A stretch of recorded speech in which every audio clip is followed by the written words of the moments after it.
ZEE5 ಇರುವಾಗ ನೀವು ನಿಮ್ಮ ನೆಚ್ಚಿನ ಶೋಗಳನ್ನ ಎಂದಿಗೂ ಮಿಸ್ ಮಾಡಿಕೊಳ್ಳುವುದಿಲ್ಲ. ಅದು ಸಂಪೂರ್ಣ ಉಚಿತವಾಗಿ.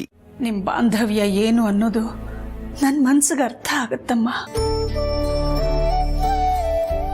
ಅದಕ್ಕೆ ನಾನು ಅವತ್ತೊಂದು ದಿವಸ ನಿಮಗೆ ಹೇಳಿದ್ದಿದ್ದು ಆ ಥರ ಕರಿಬೇಡಿ ಅಂತ. ಯಾಕೆ ಹೇಳು? ನೀನು ಹೇಳಿದ ಮಾತಿಗೆನೆ ಯಾರನ್ನಾದರೂ ಅತಿಯಾಗಿ ಹಚ್ಕೊಂಡಾಗ ಒಂದಲ್ಲ ಒಂದಿನ ಅದು ನಮಗೆ ಸಂಕಟ ಕೊಡುತ್ತೆ, ನೋವು ಕೊಡುತ್ತೆ ಅಂತ. ಆ ನೋವು ಸಂಕಟನೆಲ್ಲ ತಡೆಯೋ ಶಕ್ತಿ ಇದ್ರೆ ಮಾತ್ರ ಹಚ್ಕೋಬೇಕು.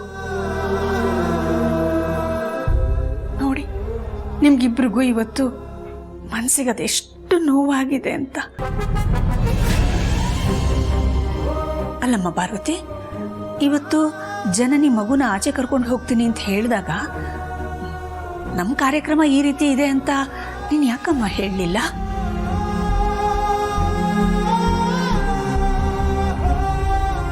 ಹೇಳಿದ್ರೆ ಅದು ಮತ್ತೊಂದು ಅವಾಂತರಕ್ಕೆ ಕಾರಣ ಆಗಿರ್ತಿತ್ತು ಅತ್ಯಮ್ಮ. ಅದಕ್ಕೆ ಹೇಳ್ದೆ ಸುಮ್ಮನಾದ್ವಿ.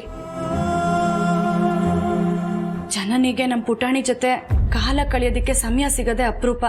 ಅಂಥದ್ರಲ್ಲಿ ಅವಳೇ ಶಾಲೆಗೆ ಹೋಗಿ ಅವ್ರ ಹತ್ರ ಕೇಳ್ಕೊಂಡು ಹೊರಗಡೆ ಕರ್ಕೊಂಡು ಹೋಗಿದ್ದಾಳೆ. ಹೀಗಿರುವಾಗ ಅವಳ ಆಸೆನ ನಾವು ಯಾಕೆ ನಿರಾಸೆ ಮಾಡೋದು ಅಂತ ಸುಮ್ಮನಾದ್ವಿ. ಸರಿ ನಮ್ಮ ಪಾರ್ವತಿ, ನೀನು ಹೇಳೋದನ್ನ ನಾನು ಒಪ್ಕೋತೀನಿ. ಆದರೆ ನಾವೆಲ್ಲ ಪುಟಾಣಿ ಸ್ಕೂಲ್ ಹತ್ರ ಹೋಗಬೇಕು ಅಂದ್ಕೊಂಡಿದ್ವಿ, ಊಟನ ತಗೊಂಡು ಹೋಗಬೇಕು ಅಂದ್ಕೊಂಡಿದ್ವಿ ಅನ್ನೋ ನಮ್ಮ ಪ್ಲ್ಯಾನನ್ನು ನೀನು ಆಗ ಜನನಿ ಹತ್ರ ಯಾಕೆ ಹೇಳಲಿಲ್ಲ? ಹೇಳಿದ್ದಿದ್ರೆ ಅವಳು ಹೊರಗಡೆ ಹೋಗೋ ಪ್ಲ್ಯಾನ್ ಚೇಂಜ್ ಮಾಡ್ಕೋತಿದ್ಲೇನೋ.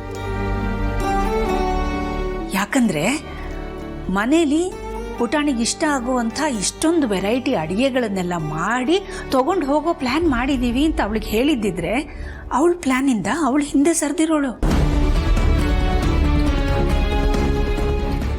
ಆದಿ, ಪಾರ್ವತಿ, ನಿಮ್ಮಿಬ್ರು ಒಂದು ಮಾತು ಕೇಳ್ತೀನಿ, ಸರಿಯಾದ ಉತ್ತರ ಕೊಡಬೇಕು.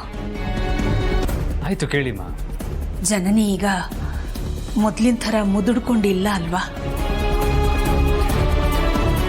ಪಾರ್ವತಿ, ನಿನ್ ಜೊತೆ ಅನ್ಯೋನ್ಯವಾಗಿ ಮಾತಾಡ್ಕೊಂಡಿದ್ದಾಳೆ ತಾನೆ?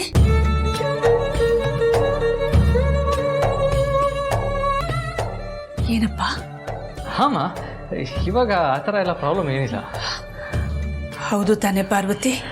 ನಿನ್ನ ಜನನಿ ಮಧ್ಯದಲ್ಲಿ ಮೊದಲಿನ ಥರನೇ ಅನ್ಯೋನ್ಯತೆ ಇದೆ ಅಲ್ವಮ್ಮ? ಹ್ಞೂ ಅತ್ಯಮ್ಮ, ಊರಿಂದ ಬಂದಾಗಿಂದ ಜನನಿ ನನ್ನ ಜೊತೆ ಅನ್ಯೋನ್ಯವಾಗಿದ್ದಾಳೆ. ನಾವಿಬ್ರು ತುಂಬಾ ಖುಷಿಯಾಗಿದ್ದೀವಿ. ಹಾಗಾದ್ರೆ ಮೊದಲು ನಿಮ್ಮಿಬ್ಬರ ಮಧ್ಯೆ ಇದ್ದ ಆ ಮುಸುಕಿನ ಗುದ್ದಾಟ ಈಗ ಇಲ್ಲ ಅಲ್ವಾ? ಆ ಥರ ಎಲ್ಲ ಏನೂ ಇಲ್ಲ ಅತ್ಯಮ್ಮ.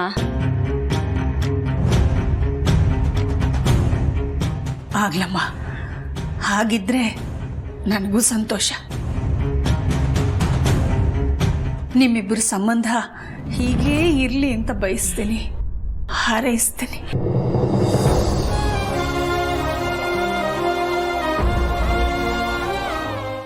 ZEE5 ಆಪ್ ಡೌನ್ಲೋಡ್ ಮಾಡಿ ಎಲ್ಲಾ ಸಂಚಿಕೆಗಳನ್ನು ಸಂಪೂರ್ಣ ಉಚಿತವಾಗಿ ನೋಡಿ.